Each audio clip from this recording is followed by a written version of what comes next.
Et évidemment, on n'y échappe pas, c'est quand même une grande nouvelle, une bonne nouvelle, mais à demi-teinte, parce que tout est loin d'être réglé.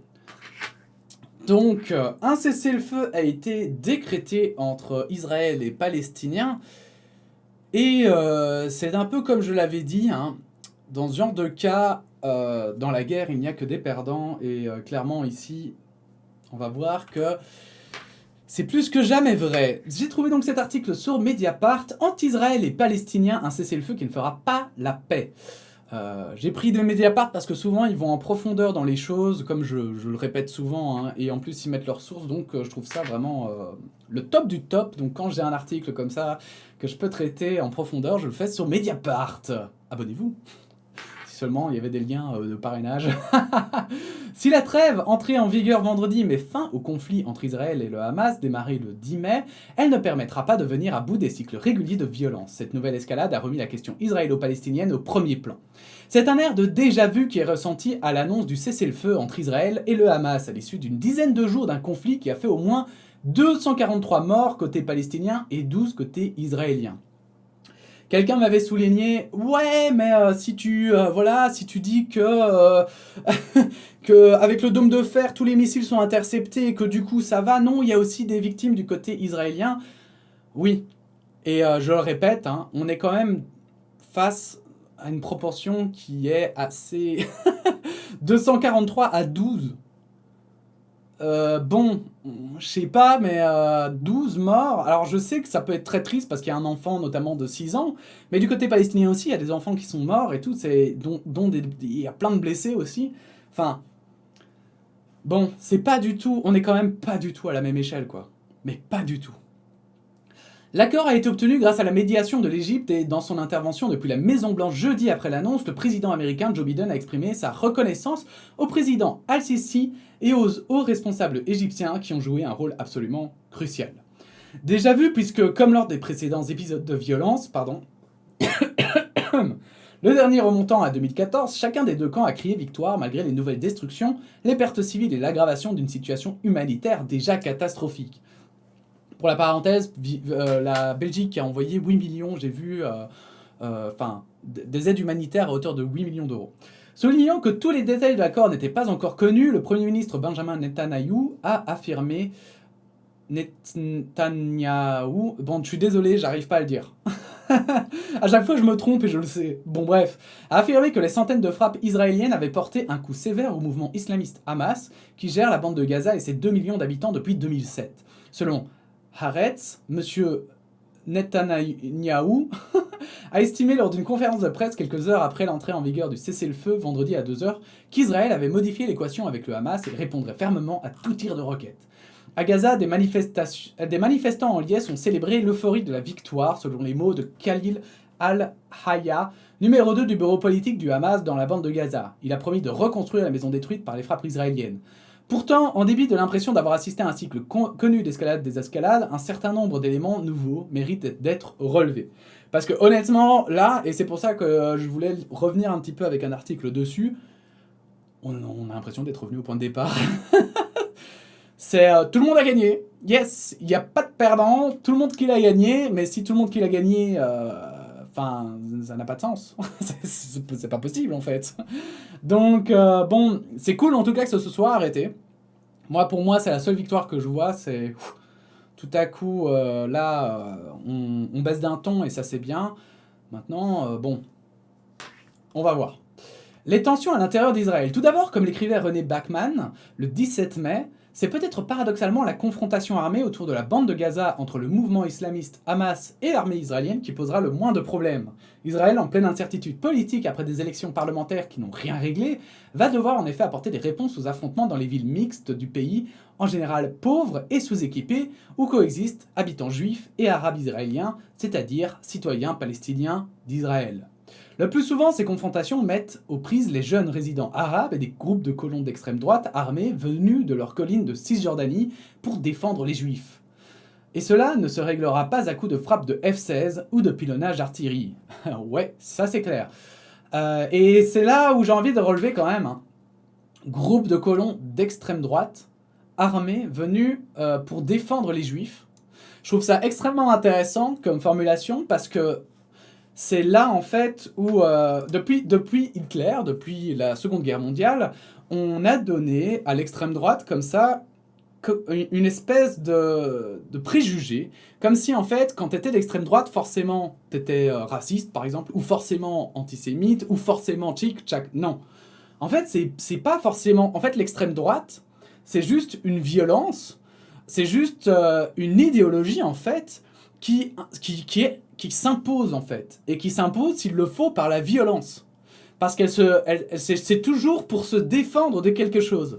Je vais prendre un exemple complètement aléatoire, hein, mais ça peut être, je sais pas, moi je trouve que les pâtes, tout le monde devrait manger des pâtes, eh bien je pourrais devenir totalement d'extrême droite parce que je vais commencer à aller taper ou commencer à aller... Alors, ça veut pas dire que tous ceux qui votent extrême droite forcément sont violents, attention, hein, mais en tout cas, les vraies personnes d'extrême droite, ceux qui sont vraiment, on va dire, dans le noyau dur de l'extrême droite, sont souvent des gens violents qui veulent imposer leurs idées. Voilà, ils sont sûrs d'eux, ils savent qu'ils ont raison, et ils savent que tout le monde doit manger des pâtes. Voilà, c'est tout. Ils le savent.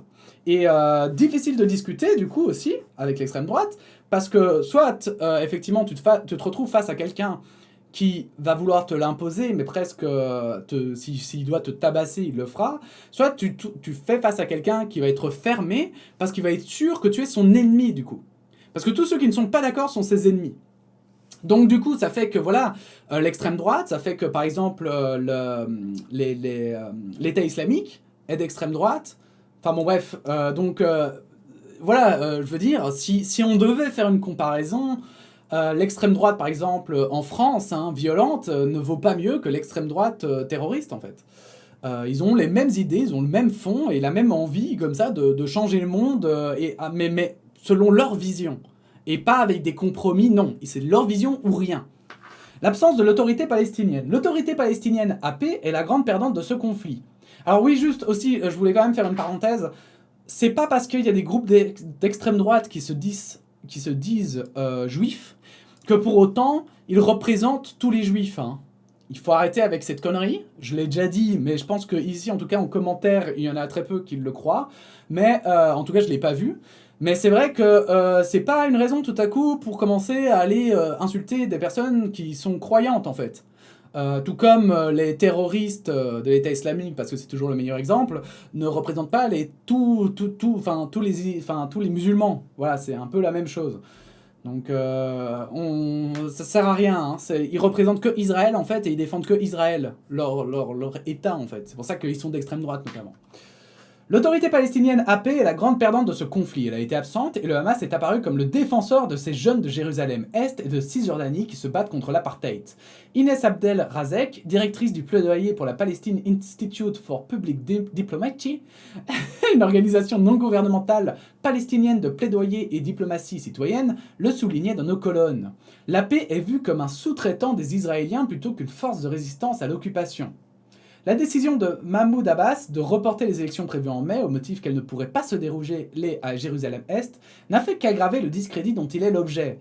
Dans ce contexte, le Hamas sort renforcé de ce conflit en apparaissant comme celui qui a tenu tête aux Israéliens et a porté les revendications des manifestants de Jérusalem-Est et de Cisjordanie, relève Hugues Lovat, spécialiste de conflits israélo-palestiniens et analyste au Conseil européen des relations extérieures. Et ça, encore une fois, c'est aussi très intéressant, parce que, en fait, les terroristes, ils prennent leurs attaches, ils prennent du pouvoir, parce que le Hamas est considéré comme une organisation terroriste, ils prennent leurs attaches là où le gouvernement est faible. Et c'est bien pour ça qu'en fait, il faut éviter un maximum, parce qu'on l'a vu avec l'État islamique, quand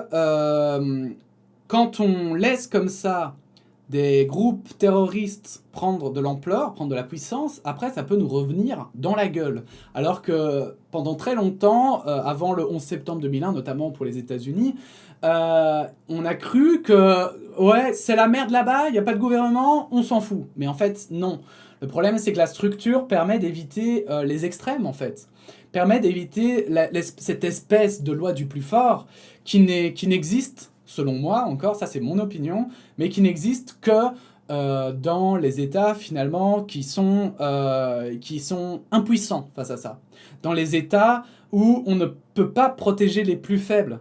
Dans les États qui n'ont pas de légitimité. Et donc, en fait, ce que j'ai l'impression de remarquer dans ce que j'ai pu lire, de ce que j'ai pu étudier, n'hésitez pas, si je raconte des conneries, à le mettre en commentaire, bien sûr, à donner votre opinion. Mais de ce que j'ai pu lire et comprendre, c'est que quand même, en général, la loi du plus fort, ça marche qu'un temps, en fait. Ça marche qu'un temps parce qu'il y a toujours un moment donné où on se rend compte, enfin, qu'on arrive à certaines limites. Je veux dire, il suffit de voir enfin voilà, l'Empire romain, et encore, l'Empire romain avait quand même plus de démocratie que ce qu'on croyait, que ce qu'on a longtemps cru et voulu montrer. Mais à un moment donné, il s'est disloqué en fait, parce que il y avait trop de divergences d'opinion et c'était tenu finalement par trop peu de personnes. C'était trop peu démocratique en fait. Euh, on l'a vu aussi, par exemple, avec malgré tout, hein, la Seconde Guerre mondiale, les résistants, etc. On sait très bien que finalement, les nazis n'allaient pas pouvoir tenir ça extrêmement longtemps. Même Napoléon, qui a conquis toute l'Europe, hein, avait des dissensions. Et pourtant, enfin, voilà, il n'a pas fait ça pendant très longtemps, mais il y avait des dissensions. Et on sait très bien que ça n'aurait pas tenu des siècles et des siècles, plus que probablement. Donc voilà, c'est ça qui est intéressant, je trouve, c'est que il faut quand même bien avoir conscience que le terrorisme naît par aussi, je pense, hein, je trouve qu'il y a une certaine responsabilité aussi des autres États du monde, simplement, qui n'appuient pas finalement une démocratie, en fait, qui ne permettent pas à une démocratie d'émerger, qui serait pourtant bien plus acceptable et bien meilleur pour tout le monde, que ce soit nous, occidentaux, parce qu'alors on évite d'avoir une menace qui pourrait surgir, et pour les personnes habitant sur place aussi, puisque du coup, une démocratie permet aussi de s'occuper des plus faibles, et c'est important. L'éléphant dans la pièce des négociations. Dans ces conditions, le mouvement islamiste, considéré comme une organisation terroriste par les États-Unis et l'Union européenne, apparaît comme un interlocuteur incontournable pour toute discussion ultérieure afin d'éviter de retomber dans l'engrenage du cycle escalade des escalades. Dans l'émission Culture Monde sur France Culture vendredi, Agnès Levallois, maître de recherche à la Fondation pour la recherche stratégique, chargée de cours à Sciences Po et co-directrice de l'IREMO, Institut de recherche et d'études Méditerranée-Moyen-Orient, a jugé que cela paraissait indispensable. L'autorité palestinienne est aujourd'hui complètement démonétisée. Le Hamas est un acteur qui a des cartes entre les mains. Nous devons franchir une étape et c'est la seule façon aussi de sortir de l'impasse dans laquelle nous nous trouvons, souligne Agnès Levallois. Et c'est là où quelqu'un, la même personne justement que j'avais cité hein, dans les commentaires de la semaine passée, disait aussi que voilà, le droit de se défendre d'Israël, etc. Oui, c'est très bien, mais il ne faut pas oublier aussi que plus Israël va écraser la Palestine et plus elle va faire émerger ce terrorisme. Parce que quand on écrase comme ça une population, tout à coup, ça nous revient toujours dans la face. Et c'est pour ça notamment qu'après la Deuxième Guerre mondiale, on n'a pas fait la même erreur qu'après la Première Guerre mondiale, c'est-à-dire rendre l'Allemagne complètement pauvre et complètement... comment dire, en faillite en fait. Parce qu'on s'était rendu compte après la Première Guerre mondiale que c'est ça qui avait permis l'émergence de l'extrême droite en Allemagne et qui a amené à tout ce qui s'est passé lors de la Seconde Guerre mondiale. On ne voulait plus jamais ça et du coup, bien qu'on les ait quand même rackettés, hein, parce que bon, ils ont dû rembourser pas mal de trucs. On a fait en sorte quand même qu'il reste une structure, alors oui, c'était quand même avec les deux Allemagnes, etc. Mais on ne l'a plus juste laisser les Allemands face à eux-mêmes, quoi. On a essayé de garder un certain contrôle. Alors malheureusement, c'était un contrôle, mais petit à petit, ça a quand même permis d'éviter un troisième conflit mondial. Le flottement américain, pris par les enjeux intérieurs liés au Covid et désireux dans la région de relancer le dossier iranien, Joe Biden n'avait pas fait du conflit israélo-palestinien une de ses priorités. L'actualité l'a pris de court et le président américain s'est vu contraint de s'en emparer. S'il a fait pression sur Netanyahou, il s'est néanmoins inscrit dans la continuité de la politique américaine traditionnelle en bloquant des résolutions au Conseil de sécurité et en refusant d'appeler rapidement à un cessez-le-feu. Pour moi, ça c'est incompréhensible ce qu'ont fait les Américains. Cependant, il doit tenir compte d'une nouvelle génération d'élus du Parti démocrate beaucoup plus critiques de la politique du gouvernement israélien, comme Alexandria Ocasio-Cortez, New York, Ro Khanna, représentant de la Californie, ou Cori Bush, ancien activiste du mouvement de Ferguson contre les violences policières, élu au Congrès en novembre dernier. En tant que personne qui a été brutalisée par la police, je continue à être fortement solidaire des Palestiniens qui se soulèvent contre la violence militaire, policière et étatique, a tweeté cette dernière. Dans un article publié le 14 mai dans le New York Times, Bernie Sanders, sénateur indépendant du Vermont, figure du camp progressiste, lançait le slogan Palestinian Lives Matter. I speak good English, reliant ainsi le mouvement Black Lives Matter à la cause palestinienne. Au Moyen-Orient, où nous fournissons près de 4 milliards de dollars par an d'aide à Israël, nous ne pouvons plus faire l'apologie du gouvernement de droite de Netanyahou et de son comportement antidémocratique et raciste. Nous devons changer de cap et adopter une approche impartiale qui respecte et renforce le droit international en matière de protection des civils, ainsi que la loi américaine existante qui stipule que l'aide militaire américaine ne doit pas permettre les violations des droits de l'homme, a-t-il écrit. Pour lui, si les États-Unis veulent être une voix crédible en matière des droits de l'homme sur la scène mondiale, ils doivent faire respecter les normes internationales en matière de droits de l'homme de manière cohérente, même lorsque c'est politiquement difficile. Nous devons reconnaître que les droits des Palestiniens sont importants, les vies palestiniennes comptent. Et effectivement, moi je crois que les Américains, parce que les Américains ont besoin des Israéliens, parce que ça leur permet d'avoir un pied à terre au Moyen-Orient, d'avoir un allié hyper important au Moyen-Orient, mais je pense que les Américains ont autant besoin des Israéliens que les Israéliens ont besoin des Américains.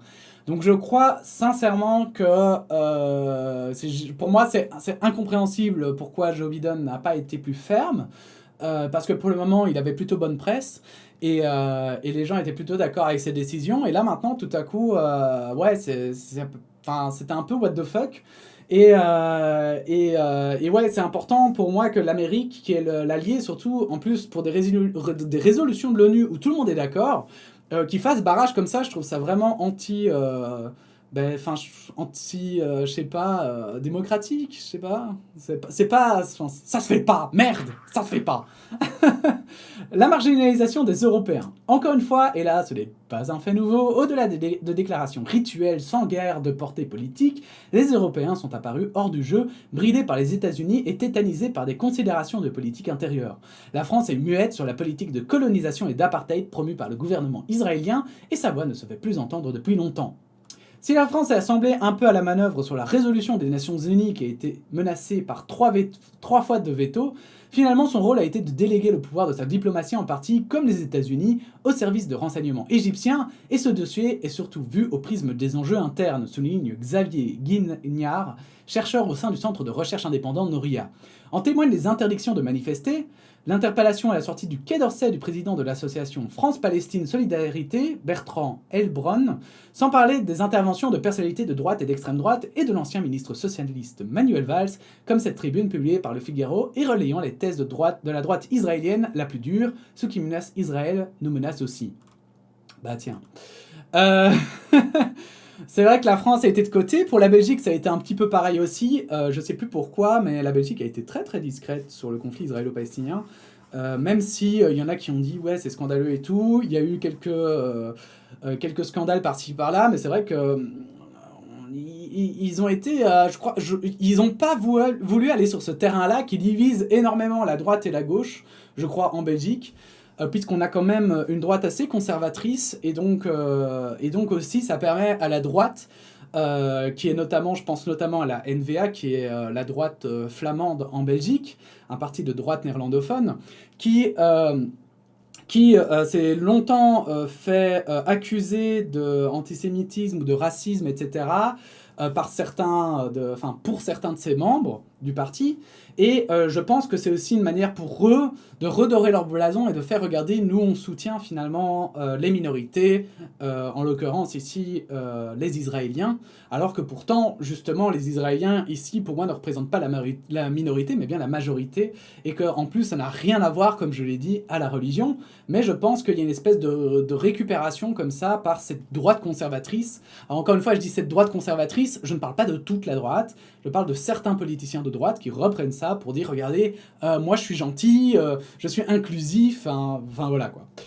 Une solution à deux États de moins en moins crédible. Joe Biden a estimé jeudi que le cessez-le-feu représentait une vraie opportunité d'avancer vers la paix entre Israéliens et Palestiniens. Je suis convaincu que les Palestiniens et les Israéliens méritent les uns comme les autres de vivre en sécurité et de jouir d'un même niveau de liberté, de prospérité et de démocratie, a-t-il déclaré depuis la Maison-Blanche. Cependant, il ne suffira pas de proclamer de grands principes pour trouver une solution. La diplomatie devra innover et reconnaître que la solution à deux États n'est plus viable en raison de la colonisation et de l'emprise israélienne. Pareil, je suis absolument d'accord là. C'est mon avis personnel. Dans un rapport récent, alors évidemment ce n'est que mon avis personnel, hein. Dans un rapport récent, le centre de recherche Carnegie Endowment estimait qu'il fallait reconnaître que l'échafaudage actuel du processus de paix soutient l'occupation et est structurellement incapable d'apporter la paix et la sécurité humaine, et que les États-Unis devraient soutenir une solution alternative qui garantisse la pleine égalité et l'émancipation de tous ceux qui résident dans le territoire sous contrôle israélien. Pour Xavier Guinard, ce qui semble évident au regard des dernières semaines, c'est à quel point les problématiques israéliennes et palestiniennes sont entremêlées et à quel point la séparation est impossible. Au-delà de la colonisation, c'est ce qui rend impossible la solution à 2 États. Voilà, je trouvais que c'était intéressant de faire une update, je suis désolé, ma voix est un peu cassée. Demain, je dois faire un stream sur... où je dois faire une voix encore pire, donc je vais vraiment m'exploser la voix, mais ce n'est pas grave.